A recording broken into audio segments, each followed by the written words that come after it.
एक तरफ आईपीएल में पैसा पानी की तरह बहाया जाता है, वहीं आईपीएल में जो टीम ट्रॉफी जीतती है उसे सिर्फ 20 करोड़ रुपए ही मिलते हैं। लेकिन सवाल ये है, जब एक आईपीएल टीम की कीमत हजारों करोड़ है तो क्या वाकई 20 करोड़ रुपए के लिए ये टीमें खेलती हैं? नहीं। तो फिर आईपीएल की असली हकीकत क्या है? आईपीएल क्रिकेट है या करोड़ों का बिजनेस? आज इसी सवाल का जवाब जानेंगे। आईपीएल की असली ताकत। आईपीएल दुनिया के सबसे ज्यादा देखे जाने वाले स्पोर्ट्स में से एक है। 100 करोड़ से ज्यादा फैंस, जिनमें करीब 90 करोड़ सिर्फ भारत में है। 2025 तक आईपीएल की वैल्यूएशन करीब 11 अरब डॉलर पहुंच चुकी है। एनएफएल, नेशनल फुटबॉल लीग, जो कि अमेरिका की प्रोफेशनल अमेरिकन फुटबॉल लीग है, ये दुनिया की सबसे ज्यादा कमाई करने वाली स्पोर्ट्स लीग मानी जाती है। लेकिन इसके बाद दुनिया की दूसरी सबसे बड़ी स्पोर्ट्स लीग आईपीएल है। आईपीएल के सामने EPL, English Premier League, England की प्रोफेशनल फुटबॉल लीग है। इसे दुनिया की सबसे ज्यादा देखी जाने वाली फुटबॉल लीग माना जाता है। और एनबीए,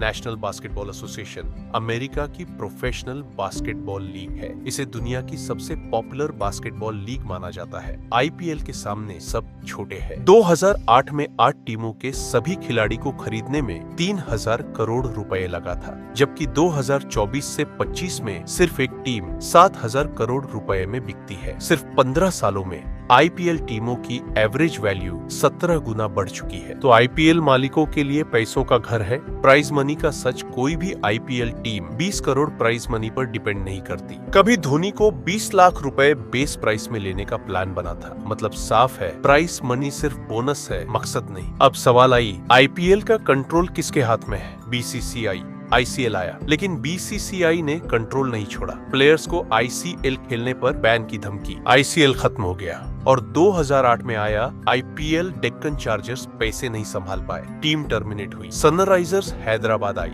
चीन भारत तनाव बढ़ा, वीवो गया तो स्पॉन्सर टाटा ने संभाल लिया। अब जरा समझते हैं आईपीएल बिजनेस मॉडल को कि आईपीएल कैसे कमाता है। इसके 4 स्तंभ है। पहला बीसीसीआई, दूसरा ब्रॉडकास्ट, तीसरा फ्रेंचाइजी, चौथा स्पॉन्सर। यहीं से असली पैसा निकलता है। कैसे? ब्रॉडकास्टिंग राइट्स से सबसे बड़ी कमाई होता है। 2008 से 2017 सोनी ने 8200 करोड़ रुपया दिया। 2018 से 2022 स्टार 16347 करोड़। 2023 से 2027 तक स्टार और वायाकॉम ने 48000 से ज्यादा करोड़ रुपया देकर आईपीएल दिखाने का एक्सेस लिया। हर साल करीब 12000 करोड़, 50% बीसीसीआई रखता है और 50% टीमों में बांट दिया जाता है। क्यों चैनल इतना पैसा देते हैं? जवाब, क्योंकि आईपीएल में 10 सेकंड का एड दिखाने के लिए 15 से 18 लाख रुपए देना पड़ता है और 45 दिन में ये अरबों बन जाते हैं। और फिर आता है title sponsorship, DLF, Pepsi, Vivo, अब टाटा। आईपीएल ब्रांड अपना नाम आईपीएल से जोड़ने के लिए सैकड़ों करोड़ खर्च करता है, जिसमें से कुछ हिस्सा बीसीसीआई रखती है, बाकी पैसा टीमों को मिलता है। अब सवाल ये है कि टीम्स की कमाई कहां से होती है? पहला,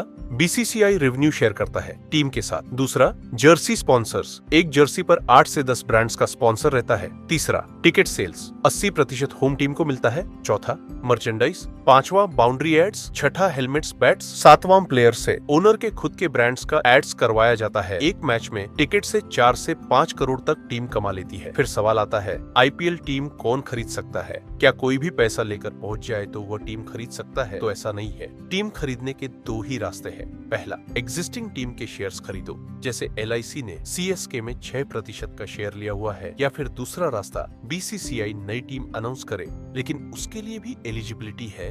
कंपनी का वैल्यूएशन कम से कम 3000 करोड़ हो। आईटीटी खरीदो 10 लाख रुपए प्लस जीएसटी नॉन रिफंडेबल। इसके बाद शॉर्टलिस्ट हुए तो बिडिंग के लिए ऑप्शन बेस प्राइस लगभग 700 से 1900 करोड़ तक। हाईएस्ट बिडर को फिर एक टीम दे दिया जाएगा, जैसे लखनऊ लगभग 7000 करोड़, अहमदाबाद लगभग 5000 करोड़ प्लस में टीम ओनर को दिया गया। ये तो बात हो गई कि टीम कैसे खरीदा जाता है। अब जब टीम मिल गई तो सवाल ये आएगा, प्लेयर्स कैसे चुने जाते हैं? कैप, फॉरेन या अनकैप? तो इस प्रोसेस में 1000 से 1500 प्लेयर्स रजिस्टर करते हैं, लेकिन शॉर्टलिस्ट 500 से 600 प्लेयर ही हो पाते हैं। और फिर ऑप्शन होता है।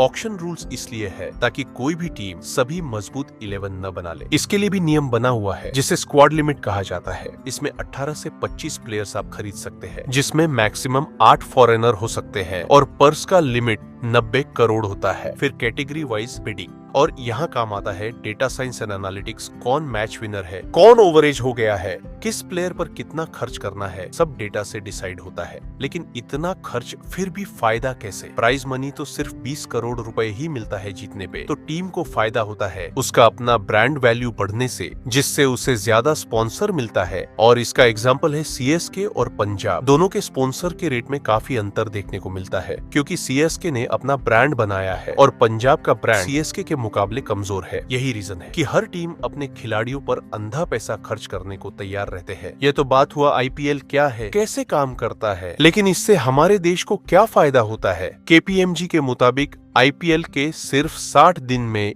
1150 करोड़ रुपए खर्च किए जाते हैं, जिससे जीडीपी बूस्ट होता है, टूरिज्म बूस्ट होता है, ट्रैवल बुकिंग 30% तक बढ़ जाता है, hotels, restaurants packed, jobs created, stadium staff, vendors, security, media, marketing, सब लोगों को रोजगार और एंटरटेनमेंट मिलता है। स्टेडियम्स बनते हैं, कंस्ट्रक्शन प्लस मेंटेनेंस जॉब मिलता है। आईपीएल की वजह से इंडिया की ग्लोबल इमेज मजबूत होती है। सरकार की कमाई, बीसीसीआई एनजीओ है, लेकिन आईपीएल के बाद टैक्स देना पड़ा। हर साल करीब 350 करोड़ रुपए टैक्स देता है। अब तक 3000 से ज्यादा करोड़ रुपए टैक्स दे चुका है। प्लेयर के इनकम पर टैक्स, ऑनर के प्रॉफिट पर tax, media rights, GST, hotels, हर जगह से सरकार की कमाई होने लग जाती है। आईपीएल कोई क्रिकेट टूर्नामेंट नहीं, ये multi billion dollar economic ecosystem है। यह ट्रॉफी से ज्यादा मायने रखता है, क्योंकि इसके पास ब्रांड, रीच और पावर सभी चीज मौजूद है। अब आप ही बताइए, क्या आप आईपीएल को सिर्फ क्रिकेट समझते हैं, या अब आपको आईपीएल में छिपा बिजनेस भी दिखने लगा? कमेंट में बताइए। और ऐसी वीडियोस चाहिए तो चैनल सब्सक्राइब जरूर कर ले। कहानी अभी बाकी है। धन्यवाद।